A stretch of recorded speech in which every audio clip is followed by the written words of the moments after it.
அனைவருக்கும் வணக்கம். இன்று நாம் வாசிக்க இருப்பது நினைவு அலைகள். நித்து சுந்தர வடிவேலு அவர்கள் எழுதிய சுயசரிதை நூல் அத்தியாயம் 17 தொடர்ச்சி. காலம் மாறியுள்ளது, எனக்கும் தெரிகிறது. சென்ற சில ஆண்டுகளாக கல்விக்கூடங்களே கல்வி சுற்றுலாவிற்கு ஏற்பாடுகள் செய்கின்றன. தனித்தனியே இல்லாவிட்டாலும் குழுக்களாகவாகிலும் பல மாணவர்கள் மாநிலத்தையும் சில வேளை நாட்டையும், மிக அண்மை காலத்தில் சில கல்லூரி மாணவிகள் வெளிநாடுகளையும் சுற்றி பார்த்து வந்தது இப்போது நினைவிற்கு வருகிறது. கல்வியை வகுப்பறையில் மட்டும் பெறுவதில்லை. பாடங்களை கவனமாக கேட்டு மனத்தில் இருத்துவது மட்டும் கல்வி அல்ல. சோதனை கூடங்களில் அறிவியல் சோதனைகளை வெற்றிகரமாக செய்து காட்டுவதும் கல்வியின் கூரே ஒழிய முழுமையல்ல. விளையாட்டுத் திடல்களிலும் கல்வியை பெறுகிறோம். வகுப்பறையிலும் சோதனை கூடங்களிலும் பெற முடியாத கல்வி கூறுகளை கல்வி சுற்றுலா கொடுக்கிறது.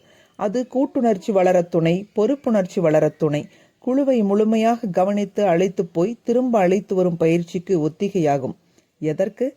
பிற்காலத்தில் தன் தலைமையில் இயக்கத்தில் செயல்படும் பலரையும் ஒருமையாக பார்த்து காத்து, எவருக்கும் தீங்கு வராமல் அரவணைத்து, எவரும் விடுபட்டு போகாதபடி பார்த்து முன்னேறும் நடவடிக்கைக்கு ஒத்திகை. என்னுடைய பட்டறிவு பெற்றோருக்கு எதை சொல்ல துடிக்கிறது? வாய்ப்புகளை வழங்குங்கள், தாராளமாக வழங்குங்கள். உங்கள் பொருள்நிலை இடம் கொடுக்கும் அளவு ஏராளமாக வாய்ப்புகளை வழங்குங்கள். உங்கள் குழந்தைகள் நீங்கள் நினைப்பதை விட அதிக அறிவுடையவர்கள், ஆற்றல் உடையவர்கள், குணக்குன்றுகள், நல்லுணர்வாளர்கள். எத்தனையோ சிறப்புகள் அவர்களிடம் கருவுற்று இருக்கின்றன. உரிய காலத்தில் இயற்கையாக வெளிவரும். எனவே வாய்ப்புகளை தாருங்கள். சூழ்நிலை செம்மையாக இருக்கட்டும். உங்கள் பையன்களையும் பெண்களையும் பூச்சி என்று பூட்டி வைத்துக் கொள்ளாதீர்கள். குழந்தை பருவத்திலேதான் பூட்டி வைக்கிறீர்கள். அவர்கள் வளர்ந்து உங்களைப் போன்று பேர்க்கும் நிலைக்கு வரும்போது, பலவேளை உங்களை விட அதிக பெரிய சிக்கலான பொறுப்புகளை ஏற்கப் போகும்போது நீங்களா அடிக்கடி உதவப் போகிறீர்கள்? அவர்களே தங்கள் ஊக்கத்தால், சுறுசுறுப்பால், விழிப்பால், புன்முறுவலால், சில வேளை சுட்டெரிக்கும் பார்வையால், கூட்டி செயல்பட வைக்கும் திறமையால் பெரும் பெரும் பொறுப்புகளை சமாளிக்க நேரிடலாம். நம்முடைய நெடிய வாழ்க்கையில் தேள்களும் தென்படும், பாம்புகளும் காட்சியளிக்கும், காட்டுப்பன்றிகளும் வழிமறித்து ஓடும்.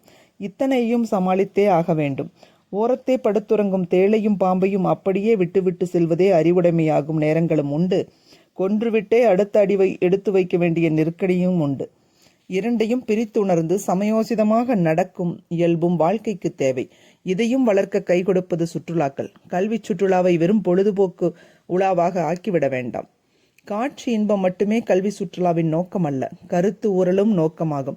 அப்படியானால் போகும் இடங்கள் பற்றிய அடிப்படை செய்திகளை, வரலாற்று வெளிச்சங்களை, தகவல்களை முன்கூட்டியே தெரிந்து கொள்ளுதல் நல்லது.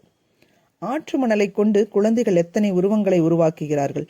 மனித உருவங்கள், மிருக உருவங்கள், வீடுகள், கோயில்கள், இப்படி பல பல. சிறுவர் சிறுமியரின் கற்பனைகளில் மின்னுகின்றன. அவர்களுடைய கைவிரல்கள் அவற்றை உருவாக்கி காட்டுகின்றன. நாம் பார்த்து மகிழ்கிறோம். இதிலும் அதிலும் சிறு சிறு மாற்றங்களை செய்ய சொல்லி மகிழ்கிறோம்.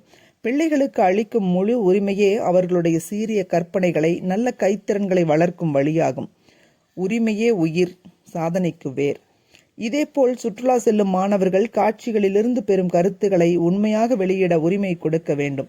வெளியிடும்படி ஊக்குவிக்க வேண்டும். அத்தனையும் தெளிந்த கருத்தாகவே இருக்கும் என்று மயங்க வேண்டாம். ஊறி பொங்கும் சுனை நீரை பக்குவப்படுத்தி பயன்படுத்துதல் எளிது. தேங்கி கிடக்கும் சேற்று நீரை பயன்படுமாறு பக்குவப்படுத்துதல் எளிதல்ல. கருத்துகள் ஊரட்டும், புதுமையாக ஊரட்டும். பழமையான நம் கருத்துகளில் பாசி படர்ந்தவை இருக்கலாம். அந்த பாசியின் பசுமையும் நமக்கு இனியதாக தோன்றலாம். எனவே கல்வியாளர்கள் சுற்றுலாவை சிறந்த காட்சிகளை காணும் வாய்ப்புகளாகவும், புது புது கருத்துகள் ஊறும் சுனைகளாகவும் மாற்றுவதற்கு முயல்வார்களாக. தொடர்வோம். அலைகள் ஓய்வதில்லை.